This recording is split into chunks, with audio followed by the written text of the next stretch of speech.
President Biden doesn't need to wait for Congress to take aggressive action to lower prescription drug prices.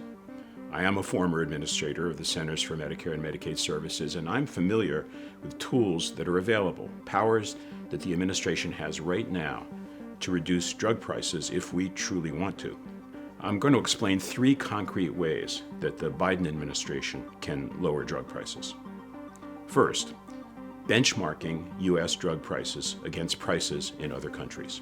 Back in 2018, President Trump proposed setting a most favored nation price for certain prescription drugs. That is to have Medicare pay the same price as people pay in other developed countries, which is generally a lot lower than we do. Specifically, Trump proposed an executive order under which CMS would use most favored nation prices for both Part B drugs that are used in hospitals or administered by physicians, and some Part D drugs that Medicare beneficiaries get in pharmacies.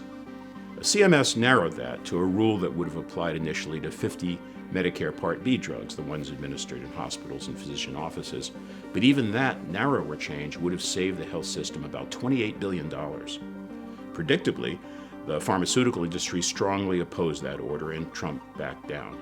But the idea remains sound, and given its history, it's potentially bipartisan, and it does not require congressional action. It can be done just through rulemaking by the Department of Health and Human Services, or even easier now as a CMMI demonstration.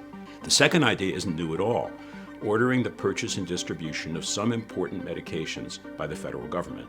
The federal government should exercise its authority to purchase medications in bulk and at lower prices for critical populations that lack access.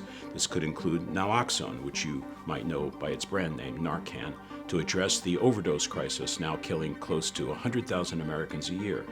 It could include PrEP, pre-exposure prophylaxis medications to end the HIV epidemic. It could also include patented medications like hepatitis C treatments with high drug prices that are limiting access around the country. For patented medications, the government can first try to obtain a fair price. But if that doesn't work, it can use a 100-year-old statute, 28 U.S.C. Section 1498, that allows the government to manufacture or use patent-protected products for its own purposes without being blocked by the patent holder as long as it pays reasonable compensation. When a drug shortage or high prices prevent effective response to a public health crisis or put important, even life-saving medications out of reach for Americans, we should use Section 1498 authority, and that can be done under executive order. The main point is this: Americans should not die of treatable conditions just because drug companies jack up prices out of reach. Even the threat of expanding Section 1498 application would put downward pressure on pricing to the relief of many Americans.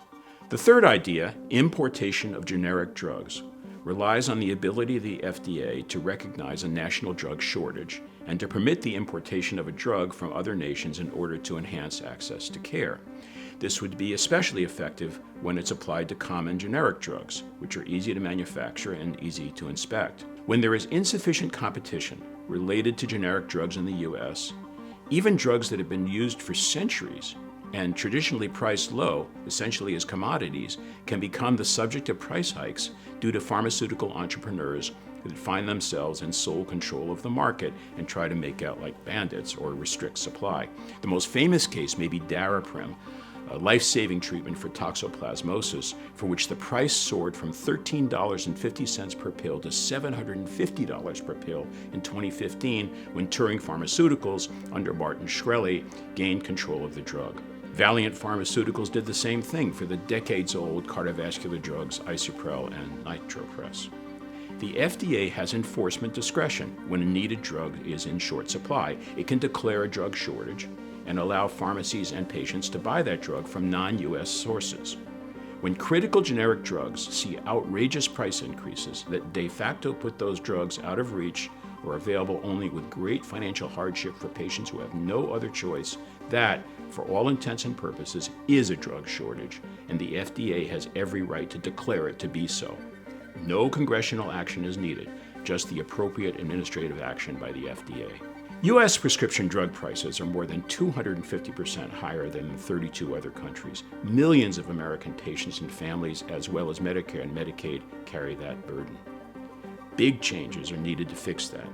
But while Congress struggles to find a way, the administration has powerful tools at its disposal, and it should use them. These executive actions won't just save money.